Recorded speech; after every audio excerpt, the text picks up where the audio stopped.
quick pelvic floor waker upper practice. I am in a folded chair. You can use any kind of chair. I would just suggest a chair that doesn't have wheels, and if you have one that has more of a harder seat, it's a little bit better because we want to be able to feel our sits bones. So your pelvic floor, it's like a diamond. We've got pubic symphysis bone in the front, and you can always kind of move your hands around in there to find it. In the back, we have our tail. So we have our pelvis in the back. We have a bone that runs through the pelvis called your sacrum, but it's part of the spine. And then that continues, and you have your tail. So sacrum to tail. And in this practice, I want you to imagine you have a kangaroo tail. So really big tail that's like trailing out the back there. And did you know kangaroos use their tails to help balance? Yeah, so we can use our tails to help balance. Now, the other two little bony landmarks are your sits bones, and they're the bottom of your pelvis, and they look like little rockers, like on rocking chairs. So we're going to come to the edge of the chair, organize your legs, 10 toes straight ahead, and heels in line with those sits bones. So they're not way out here past your hips. They're not even to the outside edges of your hips. They're in. Now, alignment, it's a zip code, not an exact address. So if you're trying to do anything I'm talking about and it doesn't feel good, I want you to organize your body in a way that it feels good, okay? We don't want any pain. So here we are. We are sitting right in the middle of those four bony landmarks.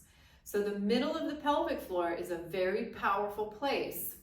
And we're just gonna map this out. We're gonna get some movement in our hips and our thighs, and we're gonna see if we can move in the pelvis, but not move a lot in the upper body. So you're gonna rock forward. So there goes that kangaroo tail. You're trying to lift your tail up, and you're coming forwards towards your pubic symphysis. You're rocking forward on your sits bones.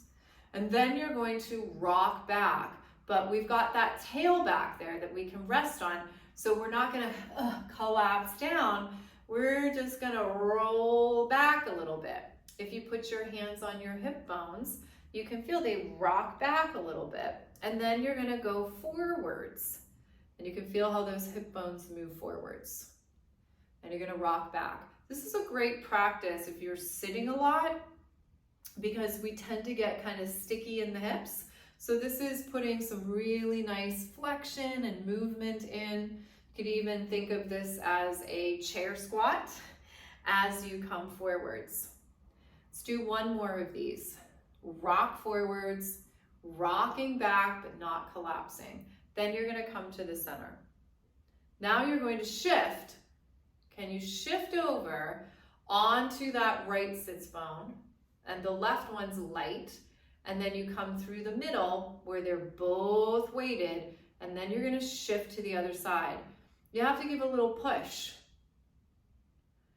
and a little shift, and there's a sense of lift. And let's do one more, a little shift and lift.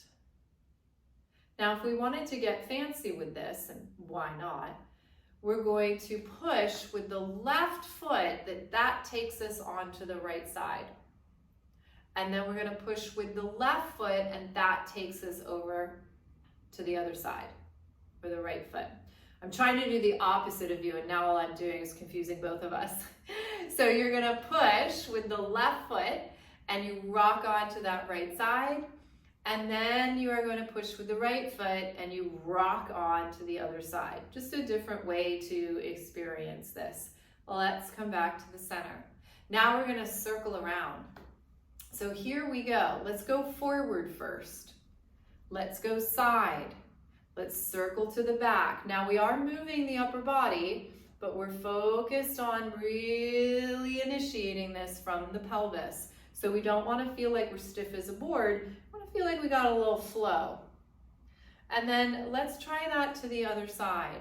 So you're going forwards, You're gonna go to that sits bone. You're gonna roll underneath, find the tail, but don't collapse. Push yourself to the other side. And then here we go. One more circle around.